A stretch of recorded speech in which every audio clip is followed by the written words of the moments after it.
शीतकालीन सत्र के 10वें दिन भी जबरदस्त हंगामा। संसद परिसर में अडानी मसले पर विरोध की गूंज। संसद में फिर उठा संबल का मुद्दा, विपक्ष ने केंद्र को घेरा। राज्यसभा में भी विपक्ष का हंगामा, विपक्ष ने सभापति पर लगाए कई आरोप। खड़गे ने सदन को मनमर्जी से चलाने का आरोप लगाया, कहा यह सदन मनमर्जी से चला रहे ये लोकतंत्र की हत्या है। खड़गे ने कहा सदन में विपक्ष को बोलने नहीं दिया जा रहा, ये लोग चाहते हैं विपक्ष केवल हां में हां मिलाता रहे।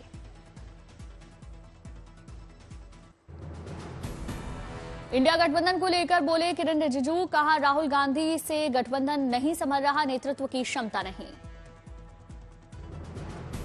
इंडिया गठबंधन में राहुल गांधी को नेतृत्व को लेकर के सबने सवाल उठाया है और कहा है कि राहुल गांधी से इंडिया गठबंधन नहीं संभाला जाता है, उसके पास नेतृत्व का कोई क्वालिटी नहीं है।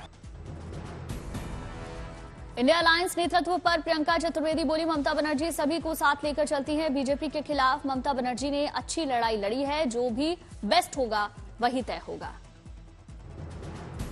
इंडिया गठबंधन के नेतृत्व पर टीएमसी सांसद कीर्ति आजाद का बयान, कहा सभी दल बोल रहे कि ममता जी को लीड करना चाहिए, तो कांग्रेस को इसमें दिक्कत क्या है। कीर्ति आजाद बोले, ऐसा लगता है रस्सी जल गई लेकिन बल नहीं गया, मुझे लगता है कि कांग्रेस सबको साथ लेकर नहीं चल पाई।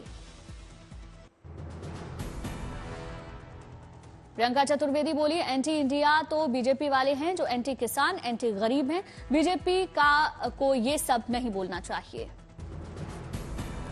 सोनिया गांधी जॉर्ज सोरेन की कहानी पर कांग्रेस सांसद प्रमोद तिवारी बोले, सोनिया गांधी एक आदर्श नारी हैं, बीजेपी ने घटिया बेहुदा आरोप लगाया है, इन्होंने अडानी को देश के सारे संसाधन बेच दिए हैं। कांग्रेस के बड़े भाई के बयान पर आरजेडी प्रवक्ता मृत्युंजय तिवारी का बयान, आरजेडी ने कांग्रेस से कहा बिहार में ड्राइविंग सीट पर आरजेडी ही रहेगी। मृत्युंजय तिवारी बोले, लालू प्रसाद यादव के बगैर बीजेपी के खिलाफ लड़ाई की कल्पना भी नहीं की जा सकती, यहां तेजस्वी यादव नेतृत्व कर रहे हैं। बिहार में महागठबंधन के अंदर मचे घमासान पर जेडीयू प्रवक्ता नीरज कुमार का तंज, आरजेडी ने कभी भी कांग्रेस की बराबरी का दर्जा नहीं दिया, हमेशा राजनीतिक बीपीएल मानती रही है। भारत में मुसलमानों की स्थिति पर बोले जमीयत उलेमा-ए-हिंद के प्रमुख मौलाना महमूद मदनी, कहा मुसलमान असुरक्षित महसूस कर रहे हैं, कोर्ट भी सरकार के दबाव में काम कर रही। मौलाना महमूद मदनी ने कहा सवाल मुल्क का है, बराबरी नहीं होगी तो ये मुल्क इंसानों का नहीं जानवरों का मुल्क बन जाएगा, वक्त हमेशा बदलता है, मुसलमानों को सब्र रखना होगा। ये जो वक्त है ना, ये बदलता है, एक जैसा नहीं रहता। आज अगर रात है, अंधेरा है, तो हमेशा नहीं रहेगा। हिंदुत्व और हिंदुत्व पर पीडीपी नेता इल्तिजा मुफ्ती का विवादित बयान, कहा हिंदुत्व एक बीमारी है जिसका इलाज करना पड़ेगा। हिंदुइज्म जो रिलीजन है आप उसको डिस्टॉर्ट कर रहे हैं, और मैंने हिंदुत्व को क्रिटिसाइज किया, और मैं डंके की चोट पे कहती हूँ कि हिंदुत्व एक बीमारी है और इस बीमारी का इलाज हमें करना पड़ेगा। बीजेपी नेता मुख्तार अब्बास नकवी ने इल्तिजा मुफ्ती पर पलटवार किया, कहा हिंदुत्व देश की संस्कृति है, उनको सनातन संस्कृति पढ़ना चाहिए, उनको हिंदुत्व फोबिया हो गया है। सरकार की मांग होने की वहां से बांग्लादेश से हिंदी को वापस करें। एक बार उसके बारे में अध्ययन करना चाहिए, समझना चाहिए। बीजेपी नेता रविंद्र रैना ने कहा यह तो अमर्यादित भाषा है, राजनीति में ऐसी भाषा ना बोली जाए, भगवान राम का नाम लेकर जैसे उन्होंने बोला वो सही नहीं है, इल्तिजा मुफ्ती माफी मांगे। राजनीति में आप का डिफरेंस ऑफ ओपिनियन हो सकता है, लेकिन किसी को गाली गिलोच नहीं दे सकते, उन्हें इस बात को लेकर माफी मांगनी चाहिए।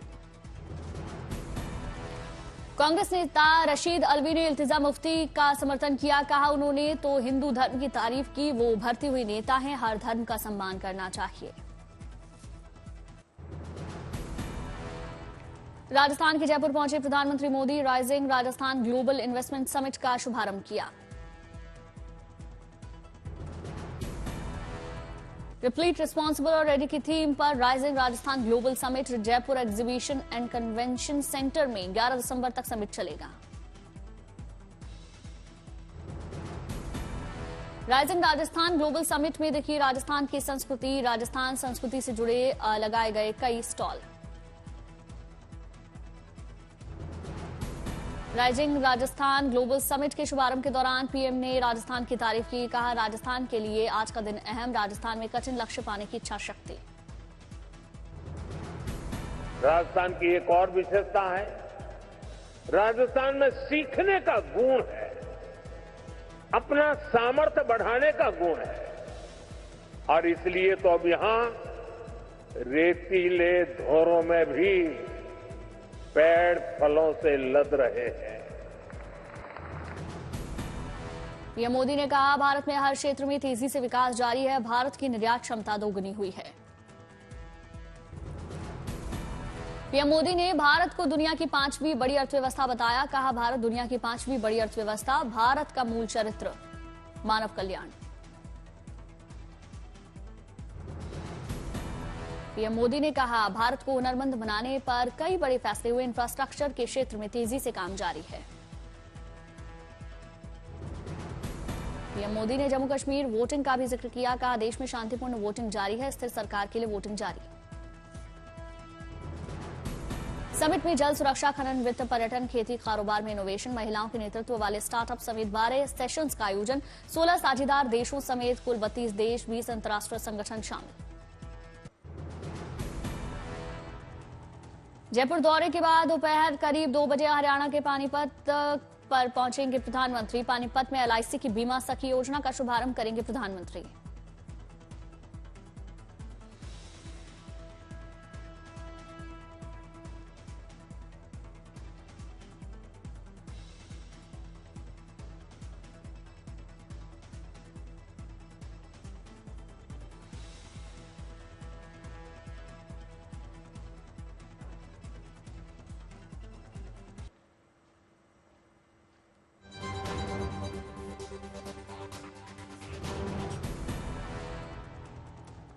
दिल्ली में एक बार फिर 40 स्कूलों को बम से उड़ाने की धमकी मिली। ईमेल के जरिए धमकी मिली, पुलिस ने जांच तेज की। धमकी मिलने के बाद छात्रों को वापस भेज दिया गया घर। स्कूलों में बम तलाश जारी।